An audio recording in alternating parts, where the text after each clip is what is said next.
Buenas noches, auditorio de Plataforma Radio Digital. Bienvenidos a su programa por el cuidado de la creación del movimiento Laudato Si Toluca. Les damos la más cordial bienvenida y también agradecemos a Plataforma Radio Digital que nos permita este espacio. A nombre de mis compañeros, le doy la bienvenida a Javier Ruiz Cruz, quien es abogado ambientalista y quien nos va a acompañar esta tarde para platicarnos una segunda parte del Acuerdo de Escazú. En esta ocasión, pues nos va a hablar un poquito más a fondo de en qué consiste ese acuerdo, cuáles son las cláusulas más importantes y sobre todo como defensores del medio ambiente, bueno, pues de qué manera se puede aplicar ese acuerdo para defensa de los derechos humanos. Javier, muchas gracias por haber aceptado estar con nosotros esta noche. No, gracias a ti, María del Carmen, por la invitación. Y sí, se quedaron pendientes algunos temas, ¿no? De nuestra charla anterior. Entonces esperemos que tengamos oportunidad de abordar lo más que se pueda del contenido del acuerdo en esta ocasión. Ujú. Sí, Javier. Y yo quisiera pedirte muy especialmente que Ujú. nos explicaras un poquito de ti. ¿Cómo fue que tú eres ahora un abogado ambientalista? Háblanos un poquito Ah, de tu trabajo antes de que nos expliques el acuerdo. sí, gracias, María.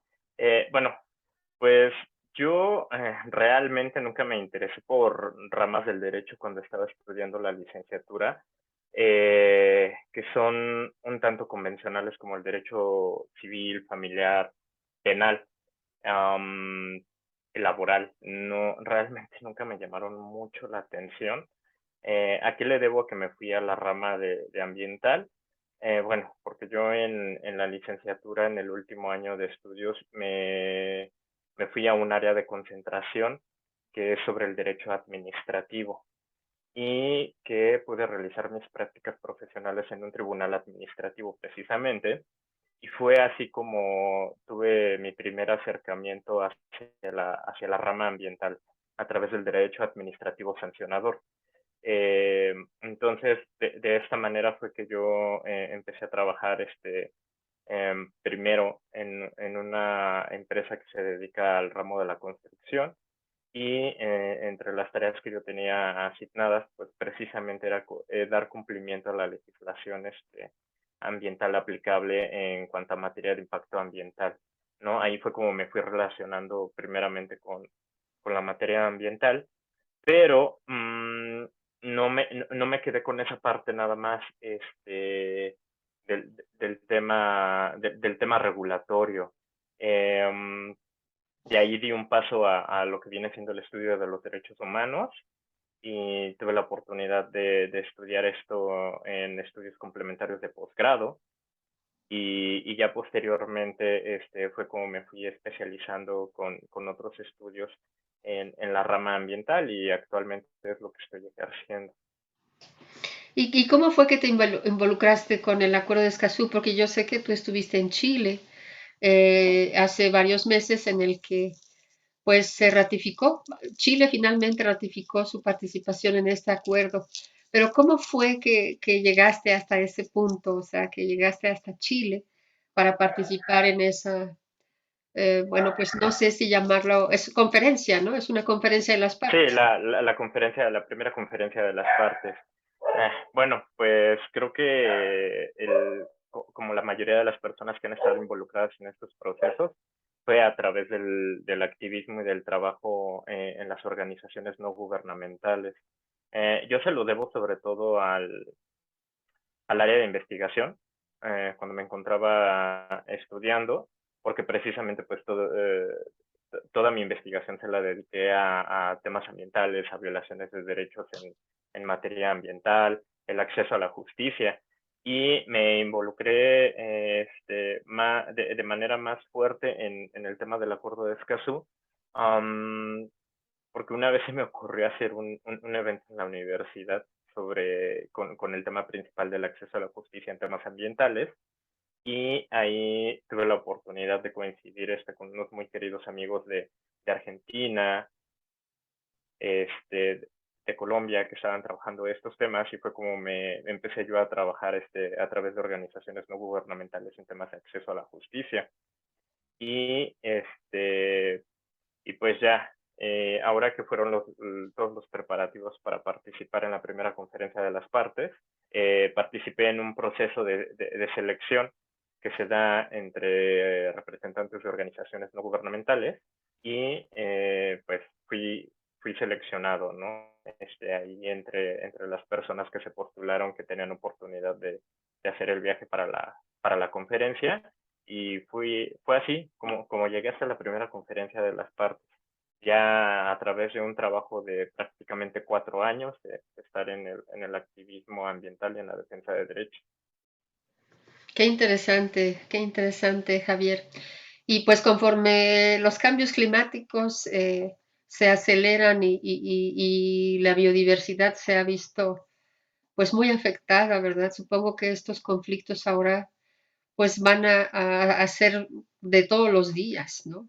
Los conflictos del medio ambiente y nuestro derecho a un medio ambiente sano. Por ejemplo, muy recientemente también supe que la ONU ya hizo un acuerdo internacional, un acuerdo mundial, en el que todos tenemos derecho a un medio ambiente sano. Yo sé que en México ya lo teníamos en nuestra constitución. ¿Sí te enteraste de este cambio que hubo en la ONU? Sí, efectivamente, el día de hoy se votó a favor de un borrador que previamente había sido aprobado en 2021 por el Consejo de Naciones Unidas, donde se reconocía que el derecho a un medio ambiente sano, limpio, saludable, pues era un derecho que que efectivamente se puede justiciabilizar. ¿Qué fue lo que pasó el día de hoy? Que en el pleno del Consejo hubo una votación para que este derecho fuera parte del sistema universal de derechos humanos. ¿Esto qué quiere decir? Sí, efectivamente nosotros, por ejemplo, lo tenemos como una garantía constitucional, ¿no? En nuestro ordenamiento jurídico. Ujú. Y nosotros sí estamos bajo la tutela de la convencionalidad de la Corte Interamericana de Derechos Humanos a través del Protocolo de San Salvador. Ahí también está reconocido también en el Acuerdo de Escazú. Pero ¿qué es lo que pasa? El derecho al medio ambiente sano no estaba reconocido desde el año 1972 con la Declaración de Estocolmo hasta el día de ayer. No era un derecho universal en el sistema ONU. ¿Y esto qué implica? Que muchos países no lo tienen reconocido en sus ordenamientos jurídicos o en sus constituciones. El hecho de que sea reconocido como un derecho universal, pues precisamente abre la puerta a que todos los países miembros del sistema ONU, bueno, pues sean ahora países que reconocen este derecho. Y bueno, pues ahí están las votaciones. Solo hubo 8 abstenciones, no hubo ninguna votación en contra. Eh, no recuerdo ahorita los nombres de los países que fueron, pero esos fueron los resultados que se publicaron hoy por la mañana. Eh, y es importante tener el reconocimiento de este derecho en el sistema universal como un derecho autónomo, porque abre la puerta a nuevos casos de defensa del derecho en el sistema internacional, precisamente. Entonces, bueno, sí, fue un buen paso este reconocimiento, después de prácticamente 5 décadas de que no lo habían hecho. Eso es. Y sin embargo, en México, pues sí lo teníamos ya en nuestra constitución, o lo tenemos en nuestra constitución. ¿Y tú cómo ves este derecho en México? ¿Se ha respetado? ¿O en qué medida no se ha respetado o no se ha respetado este artículo de nuestro derecho a un medio ambiente sano? Ok, bueno, para responder eso, creo que tenemos que ser honestos y reflexivos. ¿Cuántas personas actualmente están padeciendo por temas de salud por el deterioro ambiental en el país. ¿Cuántas veces tenemos contingencia ambiental en el Valle de México por los índices de contaminación del aire? Em, ¿Cuántas personas se están quedando sin agua hoy en día en varias regiones del país? Porque no se puede cumplir con ese otro derecho, ¿no? Que está asociado también al derecho al medio ambiente sano. ¿Por qué? Porque todos los ríos están contaminados, ¿no? Así. Efectivamente, no hay un cumplimiento de estos derechos y ese es un problema grave. Creo que ha habido un proceso de adaptación en cuanto al sistema eh, que hubo debido a las reformas estructurales que iniciaron en 2009 y culminaron en 2011 en el país, ¿no? Pasamos de un sistema de garantías constitucionales a un sistema de derechos humanos.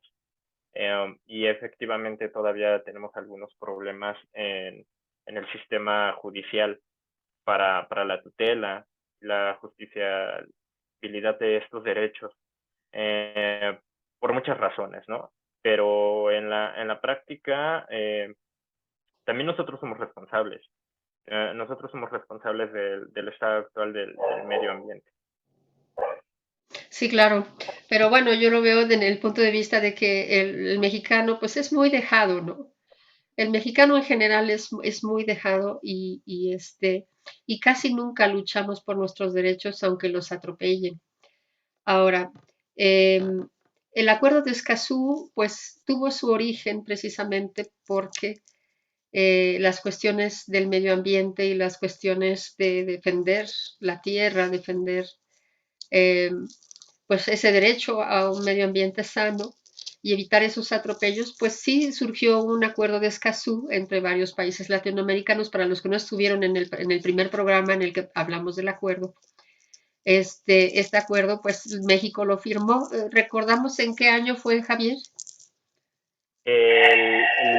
Bueno, el acuerdo tiene dos procesos para su implementación. Dentro de nuestro ordenamiento jurídico, pues es la firma de como tal del acuerdo, pero eso no quiere decir que entra en vigor. Se necesitaban de 14 ratificaciones para que el acuerdo pudiera entrar en vigor. Y en 2021, el 22 de abril, el Día de la Tierra, fue cuando entra en vigor eh, dentro de nuestro ordenamiento jurídico aplicable, porque Argentina y nuestro país fueron los últimos en depositar la ratificación de estas firmas. Ese es podríamos decir, como el doble proceso que se llevó a cabo para la implementación del acuerdo por parte de los estados. Entonces, a partir de esa fecha, es que el acuerdo como tal es vigente desde hace poco más de un año. Y ese acuerdo, bueno, es vigente en México y en todos los países que lo firmaron, que lo ratificaron, desde luego.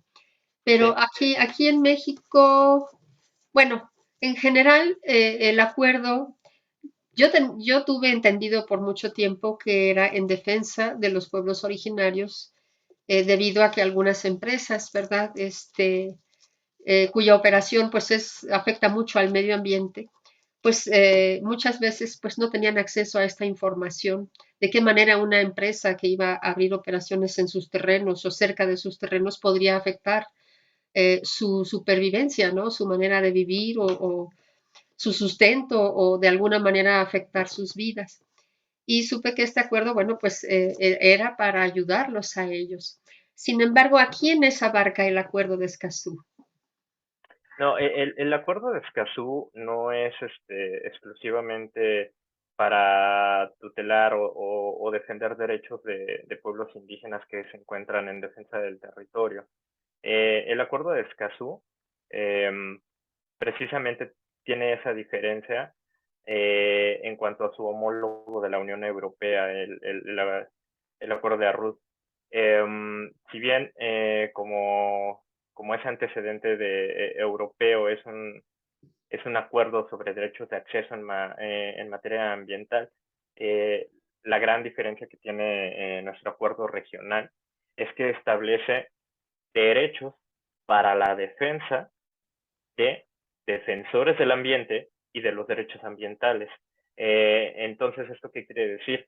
Que este acuerdo y sus disposiciones son aplicables para cualquier persona, ya sea física o moral, como puede ser una organización no gubernamental, que se dedica a la defensa del ambiente y de los derechos ambientales.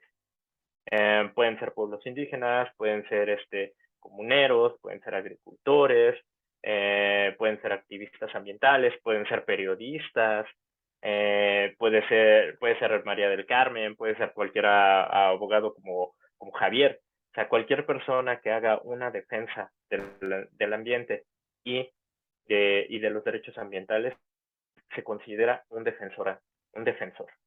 No tiene que ser una persona exclusivamente que se encuentre en el territorio, que pertenezca a un pueblo indígena o a un grupo en vulnerabilidad. No, Mm. no, es cualquier persona que haga la defensa. Eso es. Y en el programa anterior que hablamos del acuerdo, pues también se especificaba, ¿verdad?, que es debido a que muchas empresas ya se instalaban y ya cuando era demasiado tarde es cuando se les informaba a los propietarios o a las personas que podrían ser afectadas. Hasta entonces se les informaba, ¿no? Entonces el acuerdo se hizo para que primero se les informara y después el gobierno tomara la decisión si la empresa iba a operar o no en el país. ¿Hasta ahí estoy bien? Sí, en parte sí. Debemos de recordar algo. El acuerdo tiene una historia antes de que hablemos de lo que viene siendo la parte normativa de México. Um, Tiene un génesis en el principio 10 de la Declaración de Río, ¿no? La mejor toma de decisiones es con la participación de las personas interesadas en los temas ambientales. ¿Qué pasó desde la Declaración de Río hasta ahora, la fecha que ya tenemos como tal el acuerdo? Bueno, dentro del sistema ONU, bueno, pues se emitieron algunas directrices, eran recomendaciones para los estados para cumplir precisamente con esas disposiciones de la Declaración de Río. Al no haber una efectividad para este caso, fue que se empieza a formular la posibilidad de tener un acuerdo regional vinculante que de esta manera sí obliga a los estados a tener esas disposiciones básicas en cuanto al acceso a la información, a la participación y como tal a la justicia en temas ambientales. Entonces, ¿qué es lo que sucede? Ahorita tú lo que estás mencionando de manera muy específica tiene que ver con la manera en la que informa el Estado sobre procesos de evaluación de impacto ambiental, ¿no? Entonces ahí hay de por medio, pues está el derecho de acceso a la información y el derecho de participación de las personas interesadas en este tipo de temas. ¿Qué pasa? Estos derechos los tenemos hasta que el acuerdo de Escazú se formuló y está vigente. No, realmente no. Dentro de la legislación mexicana ya tenemos varias disposiciones que contemplan tal vez de una forma no tan explícita el acceso a este tipo de derechos, pero lo importante es que se encuentra en el cuarto constitucional, ¿no? El reconocimiento del derecho a un medio ambiente sano. ¿Por qué? El derecho a un medio ambiente sano, como tal, es un derecho autónomo que a su vez es un cúmulo de otros derechos. ¿Esto qué quiere decir? En una dimensión sustantiva, pues nos vamos a encontrar con el derecho a un aire limpio, con el derecho al agua, con el derecho a un clima saludable, a un entorno estable. Esa es la parte sustantiva, pero también tiene una parte procedimental, el derecho al medio ambiente sano, que son los tres derechos de acceso, que como tal son el pilar de la democracia ambiental. El acceso a la información, el acceso a la participación en la toma de decisiones y el acceso a la justicia en materia ambiental. Entonces, ¿por qué es importante el acuerdo? Porque si bien se identificó que dentro de nuestra región, en varias legislaciones, hay falencias, hay deficiencias en cuanto al acceso a estos derechos porque no tienen una redacción explícita en las normas o porque no están reconocidos, pues es aquí donde entra esta parte del acuerdo de Escazú. El acuerdo como tal no es un máximo en aspiraciones que deben de tener los estados para darle cumplimiento, de hecho es todo lo contrario, y es ahí la parte difícil de la implementación del acuerdo. El acuerdo como tal es lo mínimo que deben de tener los estados en cuanto a cumplimiento para poder garantizar este tipo de derechos. Si un estado no tiene lo que está estipulado en el texto del acuerdo de Escazú, no lo está cumpliendo. Pero, ¿qué sucede? Para poderle dar cumplimientos a los derechos se necesita cumplir con ciertas garantías, garantías institucionales, garantías económicas y con garantías de que los servidores públicos estén capacitados en estos temas. De esta manera es como los estados le pueden empezar a dar cumplimiento al acuerdo de Escazú, ¿no? Entonces, si no hay instituciones adecuadas y si no hay garantías económicas, difícilmente se le va a poder dar cumplimiento al acuerdo, ¿no? Entonces ahí es donde viene la parte interesante del acuerdo, que es cuando si hacemos un comparativo en cuanto a la normativa ya existente para el caso mexicano, es muy seguro que nos vamos a encontrar deficiencias, ¿no? Y nos vamos a encontrar brechas de desigualdad. Y ese es uno, y podríamos decir que ese es el eje rector del acuerdo de Escazú. El acuerdo de Escazú como un acuerdo base, porque tiene estándares mínimos para el acceso a la justicia en temas ambientales, pues a su vez tiene un eje rector, que es eliminar esas brechas de desigualdad y de discriminación que existen aún para que las personas puedan acceder a este tipo de derechos. Ese es el eje rector del acuerdo. Así es. ¿Y nos podrías explicar un poquito su estructura Claro, legal, por favor? sí, bueno, en realidad el acuerdo es pequeño en cuanto a artículos, pero tiene mucho contenido sustantivo. ¿Qué es lo que nos podemos encontrar ahora sí, para las personas interesadas? No voy a hacer lectura, pero puedo ir explicando como puntos importantes de los artículos. Por ejemplo, en su primer artículo se encuentra el objetivo del acuerdo, ¿no? Que como tal es garantizar la implementación plena y efectiva en América Latina y el Caribe para los derechos de acceso. ¿Esto qué quiere decir?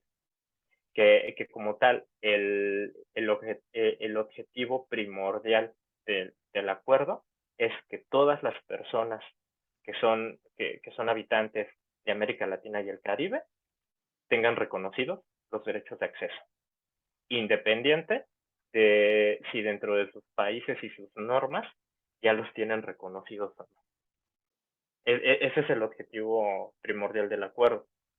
Después, el acuerdo en su artículo segundo nos da un esquema de definiciones que es a lo que se le ha denominado el lenguaje como tal del acuerdo. Y esto es importante porque cuando se hace una propuesta de enmienda o de formulación de un documento de trabajo dentro de todo lo que tiene que ver con la agenda del acuerdo de Escazú, pues es importante tener presente cuál es el lenguaje, podríamos decir como el lenguaje autorizado que tiene el acuerdo, ¿no? Y es precisamente el que tiene dentro de sus definiciones. Aquí, por ejemplo, en los acuerdos preparativos para la primera conferencia de las partes, se propusieron 7 documentos de trabajo, que fueron los que se votaron, se discutieron y se negociaron durante la COP1. Y precisamente algunos documentos de trabajo tenían ahí unas diferencias muy pequeñas en cuanto a tal vez palabras o conceptos, y esta era una de las discusiones de la conferencia, con la que se venían abajo ciertas propuestas que hacían algunos estados ya sea de manera verbal en el momento o con documentos que se presentaron, que es que la propuesta que se presentaba no correspondía al lenguaje del acuerdo, el lenguaje que es vinculante para los estados parte, ¿no? Entonces, pues en esta situación, en este artículo 2, el acuerdo da una definición de lo que son los derechos de acceso, lo que es una autoridad competente, lo que se entiende por información ambiental, por público y por personas en situación de vulnerabilidad. Y este punto es importante porque, como ya bien se los había mencionado, el acuerdo hace mucho hincapié en esta parte de los defensores ambientales y de las personas que se encuentran en desigualdad por la afectación que han tenido a sus derechos ambientales. Como tal, reconocen en esta parte el acuerdo que las personas en situación de vulnerabilidad son personas o grupos que están en dificultades para poder ejercer con plenitud este derecho, ya sea por una discriminación estructural o porque no hay acceso a estas garantías institucionales económicas para poder ejercer los derechos. Podríamos decir que eso es como una de las partes muy importantes de ese artículo 2. En el artículo 3 nos establece lo que van a ser los principios. Podríamos decir que cuando se habla de principios, pues son los principios rectores del acuerdo, ¿no? El principio de igualdad y principio de no discriminación, y esto es bien importante porque tiene que ver con ese eje rector que les mencionaba del acuerdo, ¿no? El acuerdo lo que pretende es cerrar esas brechas de desigualdad, pero a través de un eje rector de equiparación por desigualdad, ¿no? Poniendo en el mismo nivel a todas las personas, todos aquellos que no tienen las mejores condiciones para acceder al derecho a un medio ambiente sano y los derechos procedimentales del mismo derecho.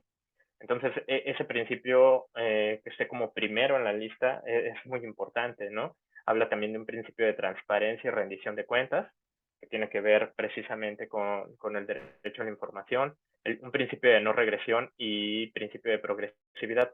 Este principio dentro del derecho internacional ambiental es muy importante, porque podríamos decir que es uno de los principios más fuertes en materia ambiental. ¿Y esto qué quiere decir? El principio de progresividad tiene que ver precisamente con ese carácter evolutivo que tienen los derechos humanos, ¿no? Que cada vez van alcanzando un estándar de protección más rígido y más fuerte para los derechos de las personas. Pero sin embargo, el principio de no regresión es importante porque evita que se disminuye en cuanto al estándar de protección de derechos.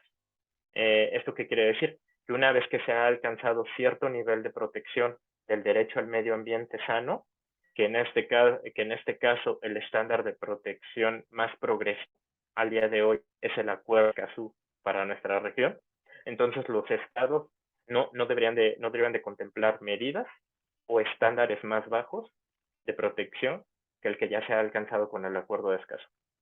Sin embargo, sí se puede tener estándares más altos, pero no inferiores. Eso es una parte muy importante de este principio, el principio de buena fe para los estados, un principio preventivo en cuanto a la aplicación de normas ambientales, un principio precautorio cuando existe una duda o una certeza o no una certeza de los impactos ambientales que van a tener las actividades humanas, un principio de equidad intergeneracional, un principio de máxima publicidad que tiene que ver también con el derecho a la información, un principio de soberanía permanente de los estados sobre sus recursos naturales, un principio de igualdad soberana de los estados y el principio pro persona. Siempre velar primeramente por el bienestar y los derechos de las personas. Eso es lo que nos encontramos en el artículo. En su artículo 4 habla como tal de las disposiciones generales de este acuerdo, que tiene que ver con que cada parte debe garantizar el acceso a un derecho a un medio ambiente sano y por cumplir con todas las disposiciones de todos los artículos y todos los principios que están contenidos dentro del acuerdo.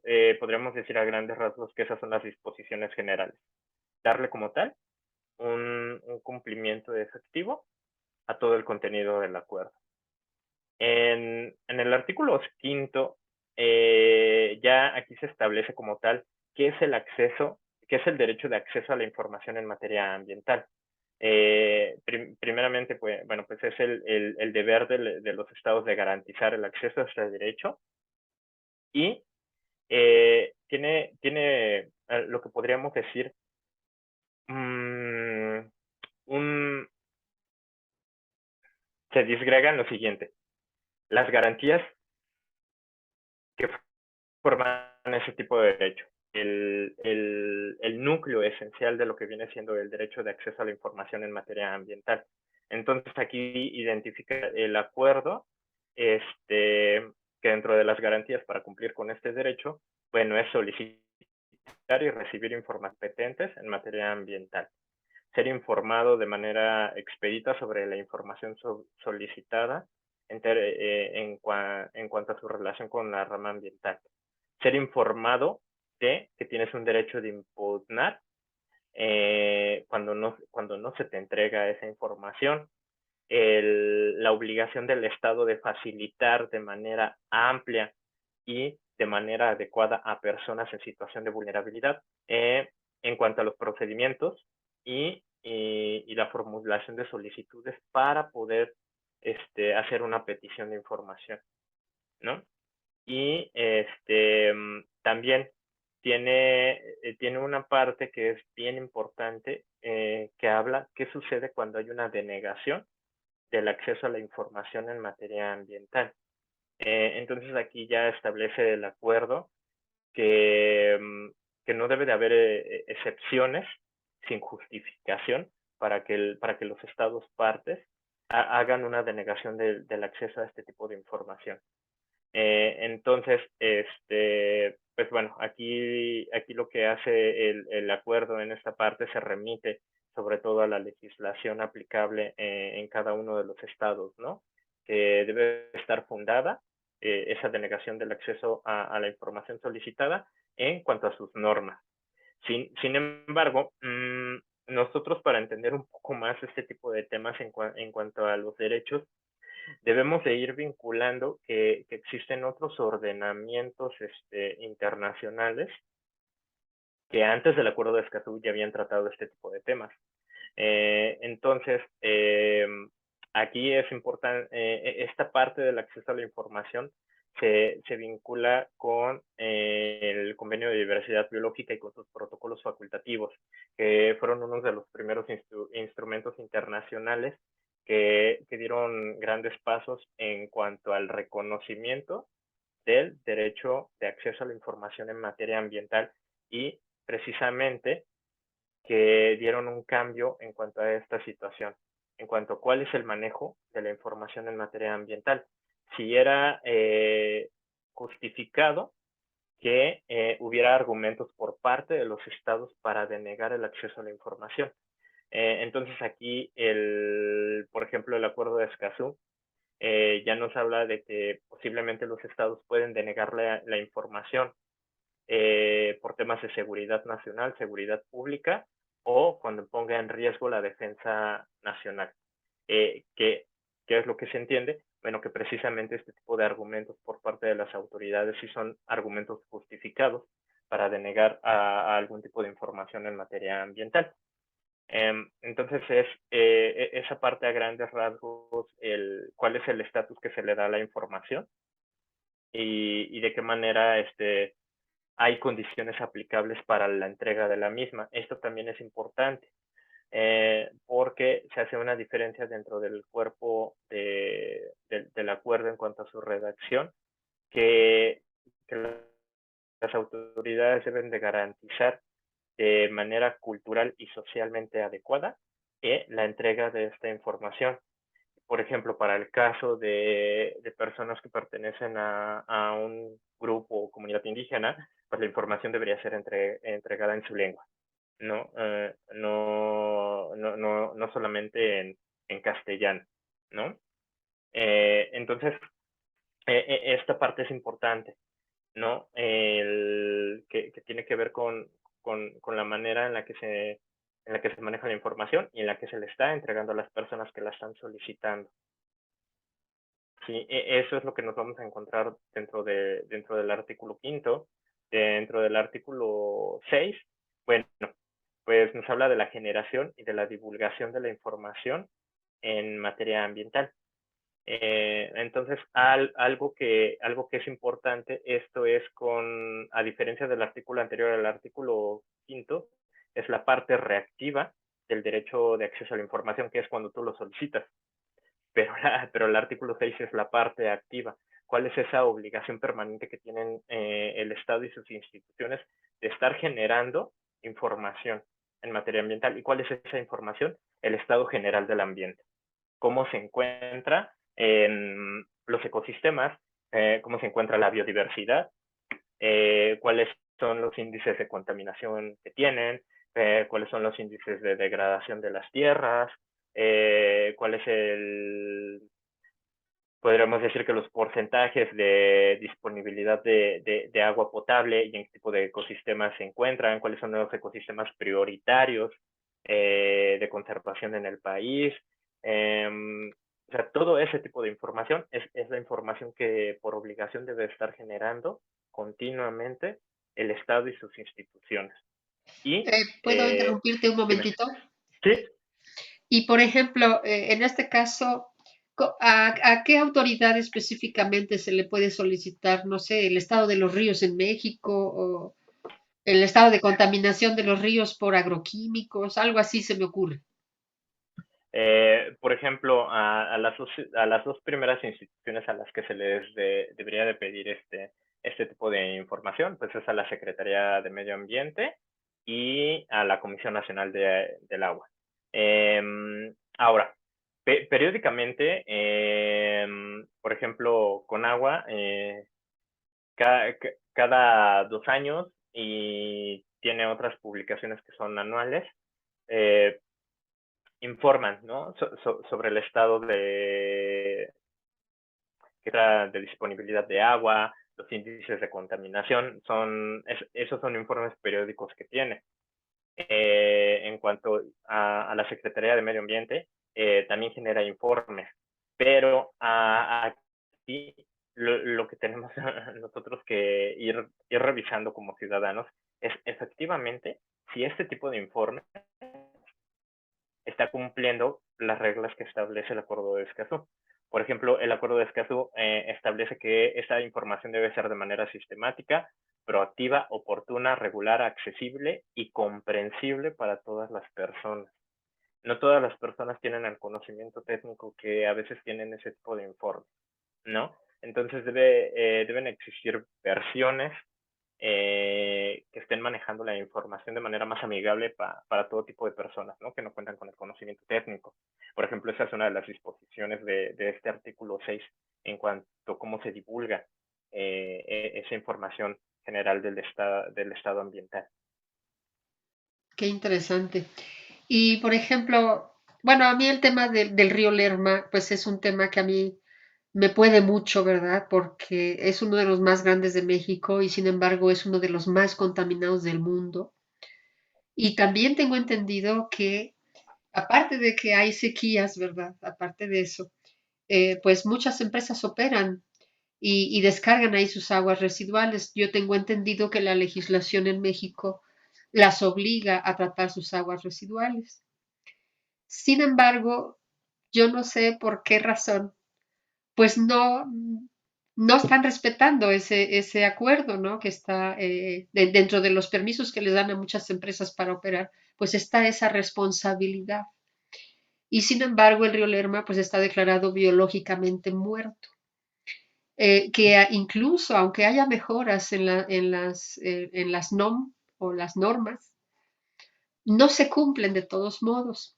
Si yo veo que hay un incumplimiento tanto de estas empresas como, no sé, de ciertas autoridades que deben de tener una inspección y que deben de exigir este cumplimiento, ¿Qué puedo hacer? Porque yo veo que el río Lerma pues sigue peor, ¿verdad? Sigue muy enfermo, sigue biológicamente muerto, más bien ya está declarado muerto, ya no está enfermo. Entonces, en ese sentido, por ejemplo, eh, ¿qué puedo yo hacer como ciudadano o como ciudadana? Ok, bueno, aquí hay que hacer una pequeña pausa, ¿no? Acabas de nombrar las normas oficiales mexicanas y debemos de recordar algo. Estas normas técnicas establecen límites de contaminación, no prohíben la contaminación, en el caso en el caso que estás planteando del agua de los ríos, ¿no? Ahora, nosotros, ¿cómo podemos saber si se está cumpliendo realmente con esos límites que establece la NOM? Bueno, debe de haber un registro de emisiones y transferencia de contaminantes específico para agua. Y es ahí donde se van a encontrar precisamente estos datos del tipo de descargas y de contaminantes que se le están haciendo a los ríos. Ahora, ¿qué pasa? Hay un problema que, que se ha visto en la práctica, ¿no? Los impactos acumulativos. Ok, posiblemente una empresa eh, este, se ajuste a la NOM, tenga su planta de tratamiento, pero no es la única que está contaminando la cuenca Lerma-Santiago, ¿no? Hay muchísimas más empresas, entonces esos son de impactos acumulativos. Y ese tipo de impactos acumulativos es el que se debe de tener presente cuando se habla de estos temas. Al respecto del caso que acabas de mencionar, María, mmm, precisamente la Comisión Nacional de Derechos Humanos acaba de publicar una recomendación por violaciones al derecho al medio ambiente sano y al agua de los habitantes que se encuentran en la cercanía de esta cuenca de la Santiago. Y precisamente en cuanto al manejo de la información, en días anteriores hubo notas que hablaban de que se estuvieron guardando la información de ciertos peritajes hasta por 2 administraciones. Yo no puedo decir si es cierto o no, pero, por ejemplo, eso representa una grave violación de este derecho, del derecho de acceso a la información, ¿no? Entonces, se vienen ahí, por ejemplo, una oportunidad grande de litigios en materia de amparo ambiental, para ese caso muy en específico que tú mencionas, ¿no? Pero precisamente este tipo de registros, insisto, el acuerdo de Escazú hace mucho hincapié en que debe de haber formatos alternativos y comprensibles para las personas que no tienen el conocimiento técnico. Porque de nada sirve, y ese sería un incumplimiento a este derecho, si solamente tienes el informe convencional técnico que emite la Comisión Nacional de Agua, ¿no? Entonces, debes de tener un informe alternativo y eso es algo que estipula muy claramente el Acuerdo de Escazú, con un lenguaje comprensivo para las personas que no cuentan con ese tipo de conocimiento. Eso es importante. Sí, claro. Y bueno, yo sé que la norma anterior pues no se respetaba tampoco, que era un poco más laxa y que ahora que la NOM 001 se modificó, pues porque ahí lo estuvimos promoviendo a través de autoridades, se aceptó, pero sin embargo entró la pregunta, bueno, si antes no se cumplía la NOM, ¿por qué ahora se va a cumplir, ahora que va a ser más exigente, ¿no? Pero esos límites de contaminación nunca se respetaron ni en la norma anterior ni en la actual. No se están respetando. Las empresas no están cumpliendo con su responsabilidad de tratar sus aguas residuales y lo vemos, es evidentísimo, ¿no? Nada más pasa cerca del río Lerma y es un olor, pero tremendo. Y a veces los colores que tiene también son, o sea, la evidencia es la condición misma del río, ¿no? La evidencia de que no se está cumpliendo con las normas y además hemos sabido que mucha gente ha sido afectada en su salud La gente que vive cerca de esa parte del río Lerma ha sido afectada en su salud y a pesar de que hay ciertos programas, pues no se han resuelto muchas cosas. Y me imagino que ahora las cuestiones hídricas en nuestro país, aunque estamos declarados en una emergencia hídrica, pues los problemas del agua probablemente son los atropellos más comunes en nuestro país, ¿verdad? Porque mucha gente no la recibe y todos tenemos derecho al agua, todos tenemos derecho al acceso al agua. Y con las cuestiones que ahora están sucediendo en todo el país, las sequías, sobre todo en el norte del país, ¿verdad? Pues ahí hay mucho que defender, hay mucho que hacer. Supe que el gobierno, por ejemplo, estableció que o está pidiendo a las empresas refresqueras, cerveceras y que utilizan agua en sus procesos industriales, es que que dejen para la ciudadanía también el agua. Entonces aquí, si los ciudadanos tenemos prioridad al agua, yo pienso que los problemas ambientales respecto al agua pues van a seguir en aumento mientras no resolvamos, mientras no reforestemos a nuestro país para que vuelvan las lluvias y tengamos un clima un poquito más estable o cuando menos que tengamos las lluvias en los lugares en donde se necesitan. Pero sí, estos conflictos son muy comunes. O por ejemplo, el hecho de que el agua pura, el agua limpia, sea utilizada para la agricultura y, y este, y es el 70% del consumo nacional, ¿verdad? Que está destinado solo a la agricultura y que la agricultura, bueno, pues está usando agroquímicos muy agresivos y esas aguas pues están dañando a los ríos, está dañando al océano, está formando zonas muertas en los océanos. Entonces es todo un complejo, un problema muy complejo, ¿verdad? Pero que si vamos a la raíz de cada uno de ellos, pues cada uno de ellos sería un tema de defensa. Y el acuerdo de Escazú sí aplicaría en estos casos, por ejemplo. Sí, debemos de recordar algo. El Estado, a través de sus instituciones, precisamente tiene la obligación, ¿no? De velar por la garantía efectiva de este tipo de derechos.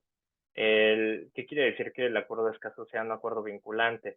Bueno, de acuerdo al artículo primero constitucional, pues bueno, es un acuerdo de derechos humanos, ¿no? Entonces tiene la misma validez que la norma constitucional y la misma aplicabilidad.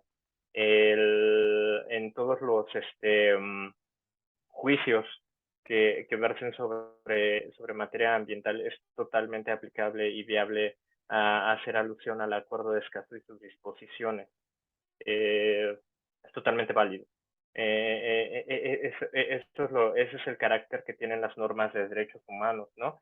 Que estructuralmente son aplicables para todos los niveles de gobierno y para todas las autoridades, sean administrativas o judiciales.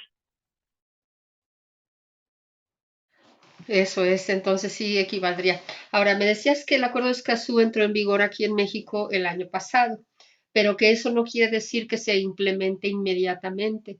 ¿Ese proceso cuál sería? Bueno, pues para el proceso de implementación, primero creo que sí debe de existir una adecuación de ciertas normas ya existentes y que vayan adoptando sobre todo el lenguaje del acuerdo, porque no es el mismo lenguaje el que tenemos actualmente en las normativas ambientales mexicanas, e inclusive todavía existen por ahí algunas cuantas normas que no tienen esta perspectiva de derechos humanos, ¿no? Um, o que no tienen, o que y que deberían de tenerlo, ¿no? Por ejemplo, ahí está la ley minera, la misma ley de aguas nacionales.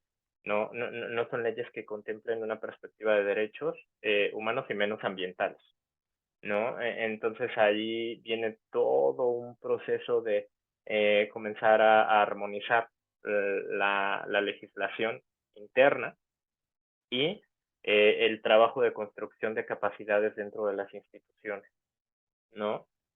¿Por qué? Porque todos los servidores públicos deben de tener un conocimiento básico de lo que es el acuerdo de Escazú, ¿no? Para evitar precisamente que puedan cometer violaciones a este tipo de derechos. Entonces es un trabajo, este, no podemos decir que imposible, pero sí va a ser difícil, porque se requieren de muchos recursos para poder llegar a una implementación efectiva del acuerdo, ¿no? En cada uno de los estados de manera interna. Este, simplemente el acuerdo contempla muchos mecanismos y muchas medidas de implementación que posiblemente no las tienen todos los estados, ¿no? Si bien nosotros contamos con un sistema de acceso a la información, contamos ya con algunos mecanismos de participación en procesos de toma de decisiones, eh, todavía hay una brecha, ¿no? Para poder llegar al estándar de lo que es el acuerdo de escaso de manera efectiva. Entonces, pues es eso. Creo que lo primero sí es comenzar con la modificación de algunos ordenamientos. Así es. Y ya, entonces ya se está iniciando el proceso, ya la gente ya se está informando, ya nos están capacitando para conocer el acuerdo. No, dentro de sociedad civil sí. Ha habido, por ejemplo, yo desde que comencé con el tema del acuerdo de escasos desde hace 4 años, ha habido mucho movimiento por parte de las organizaciones civiles para promoverlo, capacitar personas, defensores. Entonces, sí, dentro de la sociedad civil sí hay mucho avance en cuanto al conocimiento del acuerdo de escaso, pero personas que están dentro del interés del tema ambiental, todavía falta dejar a personas que están en los territorios, personas que no tienen acceso a ciertos medios de comunicación, por ejemplo, como Internet, de qué manera les haces llegar el acuerdo, ¿no? Y de qué manera, y de qué manera el Estado y las instituciones les van a hacer llegar esta información en materia ambiental que deberían de tener que ahora no la tienen, ¿no?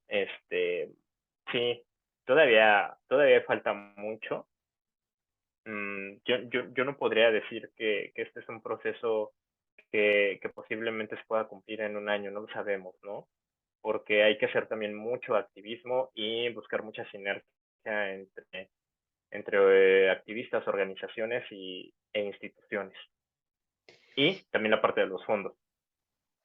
Ahora, y de parte de los gobiernos, ellos tienen que, pues, también capacitarse, ¿no? Entender las bases del acuerdo, su estructura, entender que Sí, lo tienen que efectivamente. implementar. Eso también se lleva su tiempo, ¿verdad? Sí, La legislación. efectivamente. Sí, efectivamente. Esa parte de la construcción de capacidades que ya no es de las organizaciones, que ahora es de los servidores públicos, pues también es otro gran paso a dar, ¿no? Porque no necesariamente, bueno, no exclusivamente se tienen que capacitar, por ejemplo, los servidores públicos de la Secretaría de Medio Ambiente o de la Comisión Nacional de Agua. Por ejemplo, se tienen que capacitar servidores públicos del Poder Judicial, servidores públicos del Instituto de Pueblos Indígenas, servidores públicos de prácticamente todas las instituciones del país. ¿Por qué? Porque la materia ambiental es transversal. Es transversal y algo que también se tiene que mejorar es que dentro del Plan Nacional de Desarrollo, bueno, pues estén contempladas este tipo de disposiciones, ¿no? Que habla de los programas ambientales, pues que esté contemplado, ¿no? Desde ahí la capacitación y la construcción de conocimiento de los servidores en materia ambiental de lo que es el acuerdo de escaso. Sí, desde ahí se debe de comenzar, desde las políticas nacionales. ¿Y ese proceso ya comenzó? No, yo no podría decir que ya comenzó. De acuerdo a los resultados que se vieron de la primera conferencia de las partes, pues México, así como los otros estados, informaron sobre cuáles son los avances que llevan en la implementación del acuerdo, pero no podemos decir que realmente un avance. Realmente estamos en una etapa de que se están estableciendo mecanismos de cómo comenzar con la implementación. Em, yo no podría decir si hay una implementación o ya por parte, no sé, del Poder Legislativo en cuanto a propuestas o que se estén trabajando algunas reformas. No lo puedo decir. Tampoco puedo, porque no lo sabemos, no lo sabemos todavía, ¿no? Realmente. No sabemos de qué manera están capacitando a sus funcionarios las instituciones, no sabemos si han comenzado a hacerlo, ¿no? Hay interés por darle cumplimiento, sí. Por ahí está la GIZ, la FES, a algunas fundaciones y algunas organizaciones que trabajan a nivel internacional en diálogos con actores institucionales para crear la ruta de la implementación del acuerdo. Creo que realmente esa es la parte en la que nos estamos encontrando, ¿no? En la construcción de esa ruta de implementación del acuerdo. Pero resultados, no podemos hablar todavía de resultados. Yo me refería nada más al inicio de la implementación, ¿no? Pero sí, Sí, es la construcción. ajá, Mm, sí, yo me refería solamente al inicio. Pero bueno, entonces en México pues todavía faltaría esa parte, ¿no?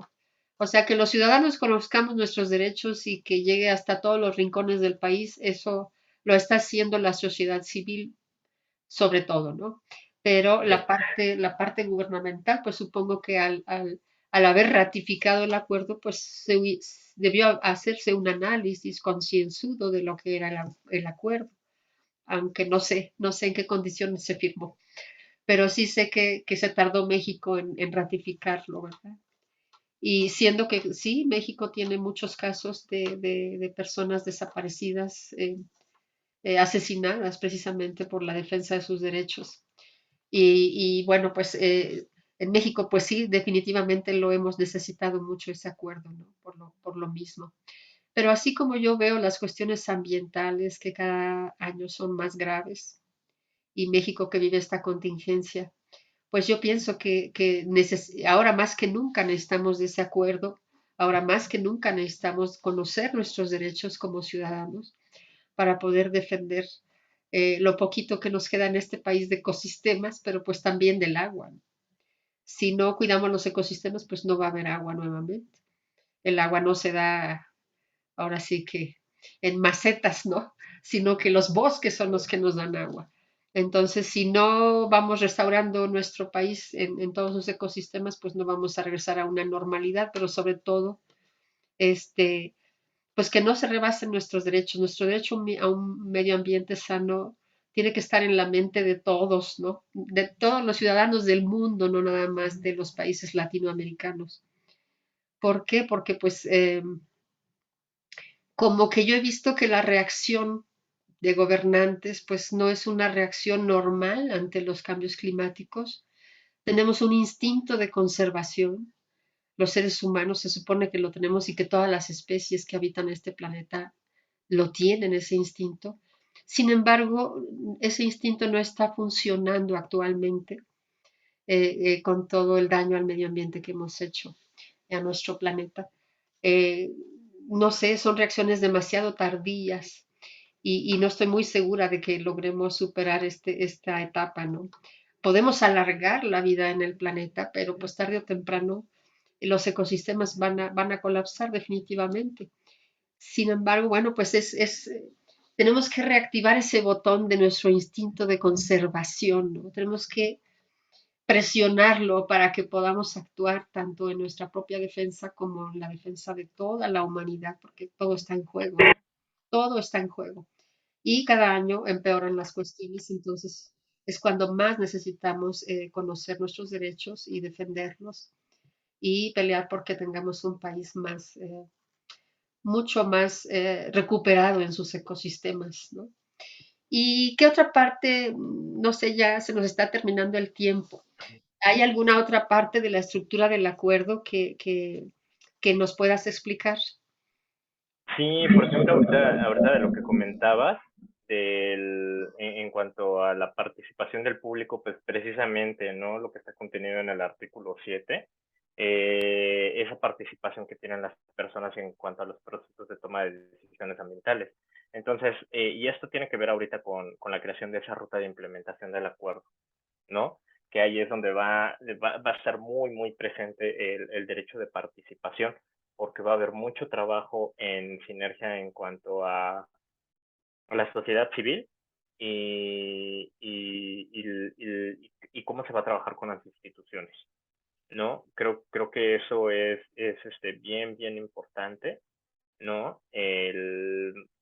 Porque el Estado aquí debe de promover, de acuerdo al acuerdo, la participación y debe de evitar cualquier obstáculo que haya, ¿no? En cuanto a los mecanismos ya contenidos en las normativas para que las personas puedan realmente tener una participación efectiva y que sus propuestas también sean escuchadas, ¿no? Parte de la toma de decisiones. Esto es lo que nos vamos a encontrar en el artículo 7. Eh, Como tal, es el derecho de acceso a la participación. En el octavo es el derecho como tal, de acceso a la justicia en asuntos ambientales.